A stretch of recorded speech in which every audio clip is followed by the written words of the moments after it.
قانون ایسے نہیں بدلتا کہ راتوں رات اسمبلی کے ممبر اکٹھے ہوتے ہیں اور ان کو جناب ایک ڈرافٹ پکڑا دیتے ہیں اور وہ جناب کہتے ہیں کہ جی قانون بدل گیا. سویڈن میں ایسا نہیں ہوتا، اور خصوصاً جو پہلے سے بنا ہوا قانون اس میں ترمیم کرنا وہ زیادہ مشکل ہے. تو یہ الیکشن کے بعد ہوگا. اب ہم دیکھتے ہیں کہ کیا اگلے انتخابات کے بعد نئی آنے والی پارلیمنٹ اس کی منظوری دے سکے گی.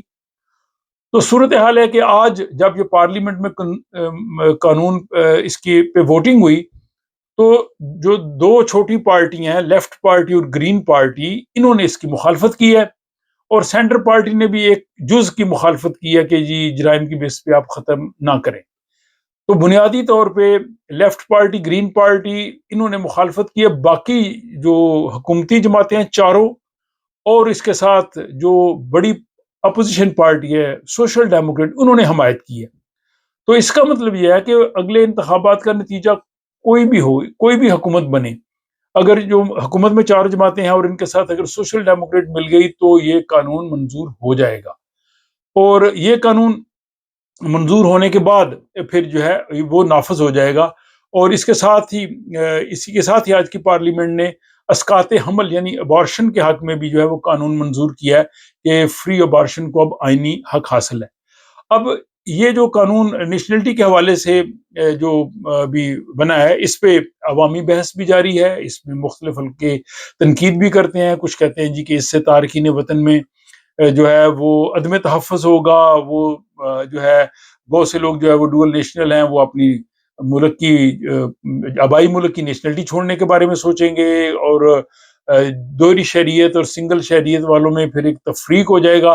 تو یہ اس طرح کا معاملہ ہے. بہرحال یہ تفصیلات میں نے آپ کی خدمت میں پیش کی ہیں، اور کئی لوگوں نے سوالات کیے ہیں کہ جن لوگوں کی دوہری شہریت ہے، مثلا جو پاکستان سے کئی لوگ ہیں، انہوں نے پاکستان کی نیشنلٹی بھی رکھی ہے اور سویڈن کی نیشنلٹی بھی رکھی ہے، تو وہ پاکستان کی نیشنلٹی یا سویڈن کی نیشنلٹی کس طرح سے چھوڑ سکتے ہیں. تو ایک نیشنلٹی چھوڑنے کا آپ کو حق حاصل ہوتا ہے.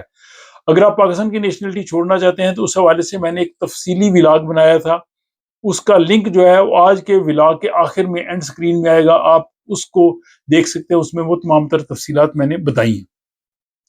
دوسرا موضوع بھی بہت اہم ہے، اور وہ بھی سویڈن کی پارلیمنٹ نے بدراگ جو یعنی حکومت سے جو لوگوں کو پیسے ملتے ہیں ان کے حوالے سے جو ہے وہ سخت قوانین بنائے ہیں، اور اس پہ بھی کافی عرصے سے بات چل رہی تھی.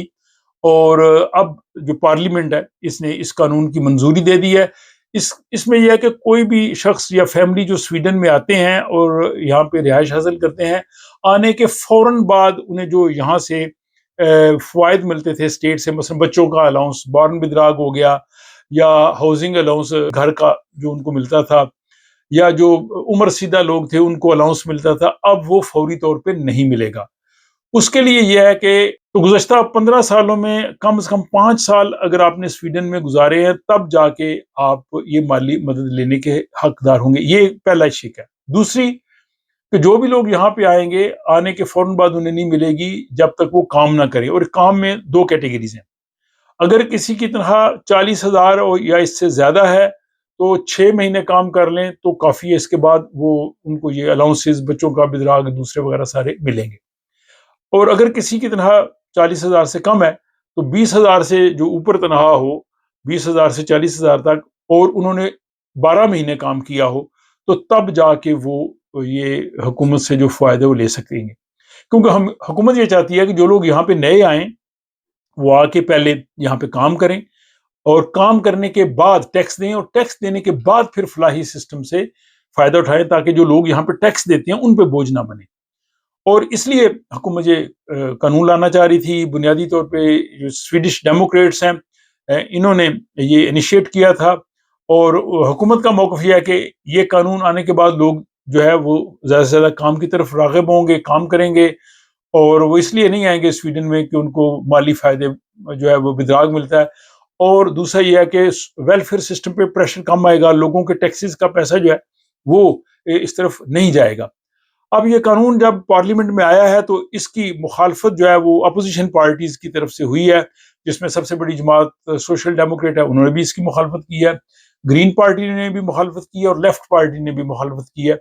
ان تینوں جماعتوں کا یہ کہنا تھا کہ اس طرح سے جو ہے وہ ضرورت مند لوگ ہیں ان کو مدد نہیں مل سکے گی. تو کوئی بھی اگر سویڈن میں آتا ہے ضرورت مند ہے تو اس کو مدد ملنی چاہیے، اور پھر نئے قوانین سے غربت بڑھے گی، جرائم کا خطرہ بھی بڑھے گا، اور بہت سے لوگوں کو مالی امداد نہ ملنے کی وجہ سے ان کو مشکلات ہوں گی۔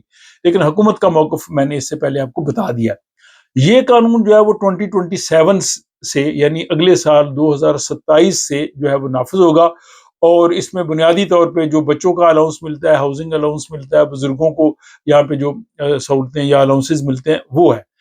تو یہ جناب مجموعی طور پہ سویڈن امیگریشن کے قوانین میں سخت تبدیلیاں لا رہا ہے، اور یہ آخری مہینے چل رہے ہیں اس حکومت کے، اس پارلیمنٹ کے، اور حکومت چاہتی ہے کہ زیادہ سے زیادہ اس حوالے سے وہ قانون سازی کرتے جائیں اور امیگریشن کو سخت کریں۔ شہریت کے قوانین آلریڈی وہ سخت کر چکے ہیں، اور ابھی کچھ اور قانون بننے ہیں۔ اب یہاں پہ میں ناظرین سے پوچھنا چاہوں گا کہ یہ جو دونوں قانون بنے ہیں، مثلاً اگر کوئی جرائم کی وجہ سے یا جھوٹ بول کے اگر کسی نے نیشنلٹی لی ہے غلط ڈاکومنٹس کی بنیاد پہ اور ڈوئل نیشنل ہے، تو کیا اس کی نیشنلٹی کینسل ہونی چاہیے؟ آپ کی اس حوالے سے کیا رائے ہے؟ دوسرا، آپ یہ بھی بتائیے کہ یہ جو ابھی انہوں نے کہا کہ جو نئے آنے والے لوگ ہیں کام کریں، ٹیکس دیں، تب جا کے وہ جو ہے وہ حکومت سے فوائد لیں، تو آپ کے خیال میں کیا یہ درست فیصلہ ہے، یا آپ جو حزب اختلاف اپوزیشن پارٹیز ہیں ان کے موقف کو درست سمجھتے ہیں؟ اپنی رائے کمنٹ باکس میں ضرور دیجیے گا۔ اپنا خیال رکھیے گا۔ آپ سے ملاقات ہوتی ہے نیکسٹ ولاگ میں۔